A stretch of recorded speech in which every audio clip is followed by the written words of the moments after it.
नमस्कार, मनश्रीज रेसिपीमध्ये तुम्हा सर्वांचं खूप खूप मनापासून स्वागत. आज आपण पेपर डोसा कसा करायचा ते पाहणार आहोत. अगदी कुरकुरीत असा हा डोसा तयार होतो आणि जेव्हा तुम्ही बाहेर हा पेपर डोसा खाता ना, अगदी त्याचप्रमाणे हा डोसा आपला या ठिकाणी तयार होतो.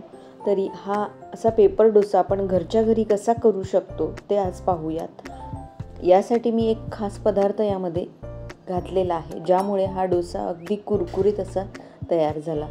तर हा कुठला पदार्थ आहे हे जाणून घेण्यासाठी तुम्हाला हा व्हिडिओ मात्र शेवटपर्यंत नक्की पाहावा लागेल. चला तर मग हा पेपर डोसा आपण सकाळच्या नाश्त्यासाठी किंवा मुलांच्या डब्यासाठी अगदी सहजतेने कसा देऊ शकतो ते पाहूया. चला सुरुवात करूया आजच्या या रेसिपीला. तरी पेपर डोशाच्या रेसिपीसाठी आपल्याला नेहमीचेच प्रमाण घ्यायचे, म्हणजेच 3 वाटी तांदूळ घ्यायचा. तर एका बाउलमध्ये मी रोजच्याच वापरातील हा कोलम तांदूळ 3 कप घेतलेला आहे आणि जुना तांदूळ शक्यतो आपल्याला या ठिकाणी वापरायचा आहे. 3 कप तांदळासाठी आपल्याला 1 कप उडीद डाळ घ्यायची आहे. ती 1 कप उडीद डाळ मी या बाउलमध्ये घातली. त्यानंतर 2 मोठे चमचे मी या ठिकाणी आणखी उडीद डाळ वापरलेली आहे. हाच महत्त्वाचा इन्ग्रेडियंट आहे, ज्यामुळे आपला पेपर डोसा कुरकुरीत होतो आणि क्रिस्पी होतो. यासाठी आपण आणखी 1 चमचा मेथी दाणे घातलेत आणि हे सर्व जिन्नस आता आपण भरपूर असं पाणी घालून स्वच्छ धुवून घेणार आहोत. तर अशा पद्धतीने चोळून हे स्वच्छ धुवून घ्यायचे. 2 वेळेस हे डाळ तांदूळ आपण पाण्याने स्वच्छ धुवून घेणार आहोत. तर मी आता यातील एक्स्ट्राचं जे पाणी आहे ते काढून घेतलं. डाळ तांदूळ 2 वेळेस छान स्वच्छ धुवून घेतले. पण या बाउलमध्ये हे क्वांटिटी मला जास्त वाटते, म्हणून मी यातील थोडेसे डाळ तांदूळ दुसऱ्या बाउलमध्ये ट्रान्सफर करणार आहे आणि अगदी निम्मे निम्मे करून हे दोन्ही भिजत ठेवणार आहे. दोन्ही बाउलमध्ये मी आता भरपूर असं पाणी घालून ते भिजण्यासाठी ठेवणार आहे. तर इथे 2 मोठे कप पाणी यात घातलं आहे आणि झाकून हा बाउल बाजूला ठेवला. तसेच दुसऱ्या तांदळा आणि डाळीच्या मिश्रणामध्ये देखील पाणी घातलं आणि आपण हे 7 ते 8 तासासाठी भिजत ठेवणार आहोत. तर 8 तास झालेत आणि तुम्ही पाहू शकता डाळ तांदूळ अगदी छान फुललेले आहेत, फुलून वरती आलेले आहेत, छान दाणे टपोरे झालेले आहेत. आता आपण हे मिक्सरला वाटून घेणार आहोत. यासाठी एका मिक्सरच्या भांड्यामध्ये हे डाळ तांदूळ घेतलेत. 3 ते 4 पळ्या मी डाळ तांदूळ यात घातलेत आणि आपण जे डाळ तांदूळ भिजवत ठेवलेलं होतं पाणी, त्याच पाण्याचा वापर करून हे मिश्रण आपण छान मिक्सरला जाडसर रव्याप्रमाणे वाटून घेणार आहोत. तर अगदी छान असं हे बॅटर आपलं या ठिकाणी तयार झालं आहे. याची कन्सिस्टन्सी तुम्ही पाहू शकता, इतपत असायला हवी. आणि आता कितपत बारीक झालं आहे ते देखील मी तुम्हाला हाताने दाखवणार आहे. तर इथे अशा प्रकारे हे रवाळ असं टेक्स्चर या बॅटरमध्ये यायला हवं, इतपत अशा टेक्स्चरचं हे बॅटर आपल्याला वाटून घ्यायचं आहे.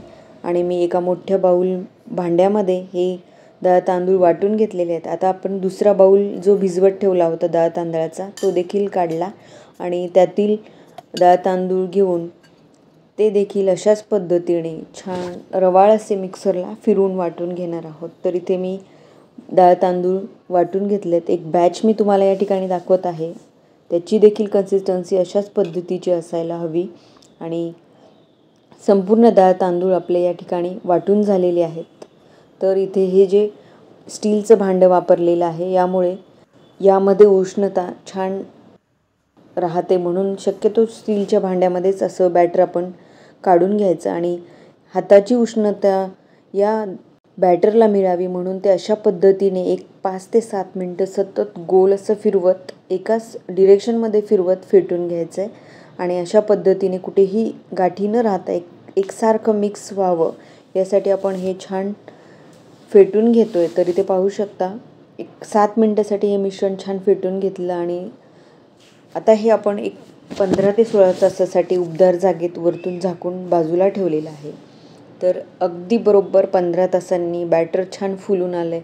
वरची जी प्लेट झाकून ठेवली होती त्याला देखील बॅटर चिकटलेलं आहे आणि मला या भांड्याखाली एक मोठी परात ठेवावी लागली, त्यावरती बॅटर हे फुलल्यामुळे खाली पडलं देखील आहे. इतपत छान असं आपलं बॅटर फुललेलं आहे, ज्यामुळे आपला डोसा अगदी छान कुरकुरीत तर होणारच आहे आणि खूप फ्लफी अशा पद्धतीचं हे बॅटर आपलं या ठिकाणी तयार झालं.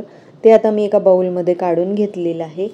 आणि मग आपण यामध्ये चवीनुसार मीठ घालूया. इथे एक अर्धा चमचा मीठ घातलं आहे आणि पाव कप पाणी यामध्ये घातलेलं आहे. आता हे छान मिक्स करून घेऊया. यामुळे मीठ छान मिक्स झालं आणि मी तुम्हाला अगदी जवळून दाखवते की किती बबल्स या बॅटरमध्ये आलेले आहेत. म्हणजे डोसा आपला अगदी छान जाळीदार आणि कुरकुरीत होणार आहे. तर बाजूलाच मी तवा डोशाचा तापत ठेवला होता आणि यावरती 1 चमचा तेल घातलं. तेल छान पसरवून घेतलं ब्रशच्या साहाय्याने. मग वरतून आपण पाण्याचा हबका देतो तसा पाण्याचा हबका दिला. तो टिश्यू पेपरने छान पुसून घेतला. यामुळे तव्याचं टेम्परेचर एकसारखं मेंटेन होतं. आणि डोसाचं जे बॅटर आहे ते 2.5 पळी मी यामध्ये घातलं आणि डोसा पसरवून घेतला गोल गरगरीत अशा पद्धतीने पळीच्या साहाय्याने. आपण जो पाण्याचा हबका मारतो ना, तो अतिशय महत्त्वाचा आहे. यामुळे तवा एकसारखा टेम्परेचर होतो आणि डोस्याचं बॅटर पसरवायला छान मदत होते. तर अगदी महत्त्वाची ही टीप आहे. तर हा डोसा मी अगदी जवळून दाखवते तुम्हाला किती जाळीदार झाला आहे आणि किती फ्लफी असा झालेला आहे. तर एक सुरुवातीच्या डोस्यालाच आपल्याला भरपूर असं तेल घालावं लागतं तव्यावरती. नंतर मात्र डोस्यांना तेल कमी घातलं तरी चालतं. आणि तवा सगळ्या बाजूने फिरवून गॅसच्या फ्लेमवरती छान तापून मग डोसा छान असा भाजून घ्यायचा. शक्यतो ब्राऊन रंग येईपर्यंत वरच्या बाजूने डोसा काढण्याची घाई नाही करायची.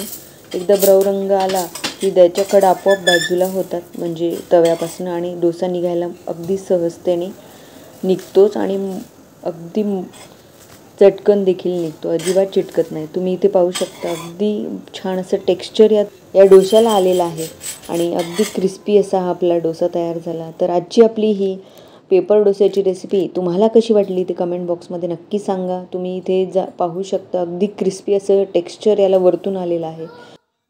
आजची पेपर डोसाची रेसिपी तुम्हाला कशी वाटली ते कमेंट बॉक्समध्ये नक्की सांगा. व्हिडिओ आवडल्यास तो तुमच्या मित्रमैत्रिणींना जास्तीत जास्त शेअर करा आणि हा नाश्ता तुम्ही एकदा नक्की करून पहा. त्याबद्दल प्रतिक्रिया देखील कळवा. धन्यवाद.